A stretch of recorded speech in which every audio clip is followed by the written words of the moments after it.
ખ્રિસ્મા વાલા ભાઈઓ અને બહેનો, ફરીને એકવાર આજના વિડીયોમાં આપનું સ્વાગત કરું છું. આજે આપણે બીજા એક વચનમાંથી જોવા માંગીએ છીએ, અને એ છે ઈશ્વરના વચનની આધીનતા.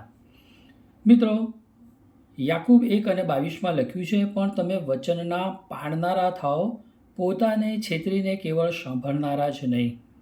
મિત્રો, આપણે પ્રભુનું વચન ખાલી સાંભળીએ અને પછી ભૂલી જઈએ, અથવા એક કાને સાંભળીને બીજા કાને કાઢી નાખીએ એમ નહીં, પણ આપણે વચનને આધીન થવાની જરૂર છે. અને એમ ઈશ્વરનું વચન એ મને તમને શીખવે છે. અને આ વાતને સમજવાને માટે આપણે એક ઉદાહરણને જોઈએ. એક વખતે એક ટેક્સી ડ્રાઈવર હતો અને પોતાના ઘરમાંથી એક સુંદર મજાનું પક્ષી એણે પકડ્યું, અને પકડીને એ ઘરની બહાર નીકળી રહ્યો હતો, અને એને એમ થયું કે હવે એને ગરદનથી મરડીને એને મારી નાખવું. અને જ્યારે મારી નાખવાનો પ્રયત્ન કરી રહ્યો હતો અને એની શરૂઆત કરી રહ્યો હતો, ત્યારે આ પક્ષી બોલ્યું અને એણે એમ કીધું કે તું પ્લીઝ મને મારી ના નાખીશ. પણ પક્ષીને આ ડ્રાઈવર કહે છે, ના, હું તને મારી જ નાખીશ. ત્યારે આ પક્ષી બોલ્યું કે હું તને સુંદર 3 સલાહ આપું છું.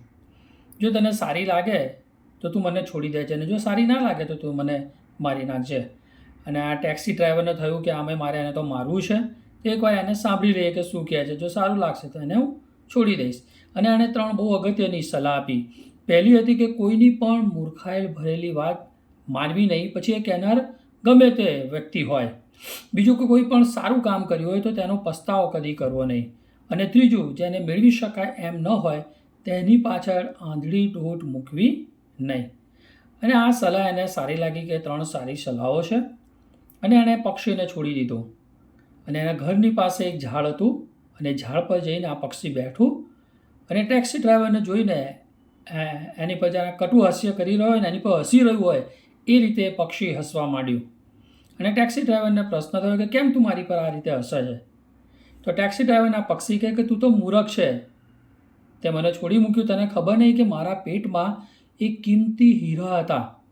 જો તે મને મારી નાખ્યું હોત મને, અને એ હીરા લઈ લીધા હોત, તો તું ધનાઢ્ય વ્યક્તિ થઈ ગયો હોત, અને તને ટેક્સી ડ્રાઈવરની જોબ કે નોકરી, કોઈની ગુલામી તારે કરવી ના પડત.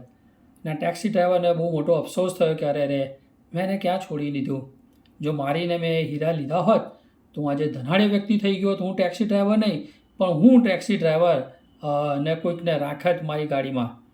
અને એણે શું થયું, એ પક્ષીને પકડવાના માટે એ ઝાડ પર ચડ્યો, અને પહેલી ડાળ પર એ બેઠું હતું. જ્યારે એ ડાળ પર પહેલી ડાળ પર પહોંચ્યો ત્યારે પક્ષી એ એનીથી બીજી ઉપરની ડાળ પર ત્યાં બેસી ગયું, અને ટેક્સી ડ્રાઈવર એની ઉપરની ડાળે એને પકડવા ગયો. એમ ધીમે ધીમે એક પછી એક ડાળ પર પક્ષી જેમ ઉપર ચડતું ગયું, એમ ટેક્સી ડ્રાઈવર પણ એને પકડવાના માટે એક ડાળ પરથી બીજા ડાળ પર એમ ઉપર જતો હતો.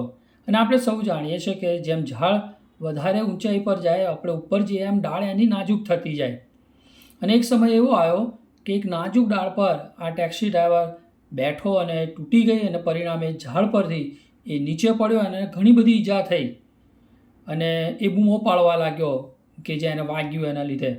અને એ પક્ષી એની પાસે આવીને બેઠું, અને એણે કીધું, અરે ભલા માણસ, હમણાં 2 મિનિટ બી નથી થઈ, મેં તને શું સલાહ આપી હતી કે કોઈની પણ મૂર્ખાઈ ભરેલી વાત તારે માનવી નહીં.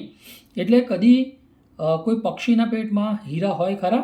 આ મૂર્ખાઈ ભરેલી વાત, તે હમણાં જ મેં તને સલાહ આપીને તે સાંભળ્યું નહીં.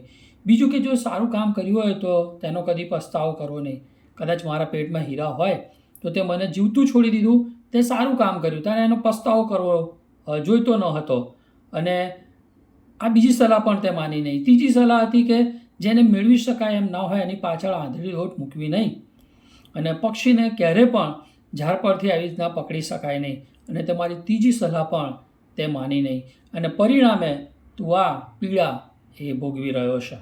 મિત્રો, ઘણી બધી વખતે આપણને કહેવામાં આવે છે પણ આપણે સાંભળતા નથી. થોડીક સમય માટે આપણે સાંભળીએ છીએ અને એને ભૂલી જઈએ છીએ. જો આ ટેક્સી ડ્રાઈવરે આ 3 સલાહ એની સાંભળી હોત તો એને આ તકલીફ કે મુશ્કેલીમાં ના હોત, એને પીડા ના હોત.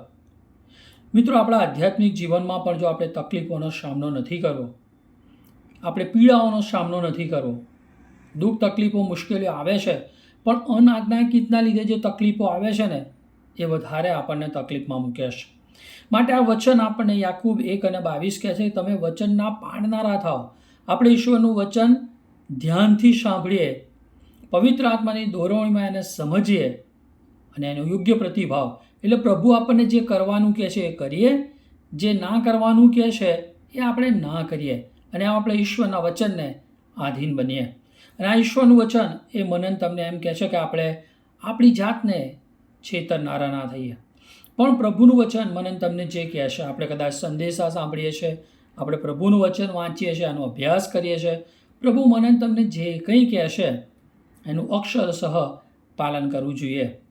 કારણ કે યહોશા 1:8 પણ લખ્યું છે એ પ્રમાણે આપણે જો ફતેહ પામવું છે, સફળ થવું છે આપણા જીવનમાં, તો આપણે ઈશ્વરનું વચનનું મનન કરીએ, એનું અક્ષરશઃ પાલન કરીએ, અને તો આપણે આપણા જીવનમાં એ ઈશ્વરનો આશીર્વાદ મેળવી શકીશું. માટે આ વચન પ્રમાણે મિત્રો હું તમને કહેવા માગું છું કે શું આપણે વચનના પાળનારા છે કે છેતરીને કેવળ સાંભળનારા?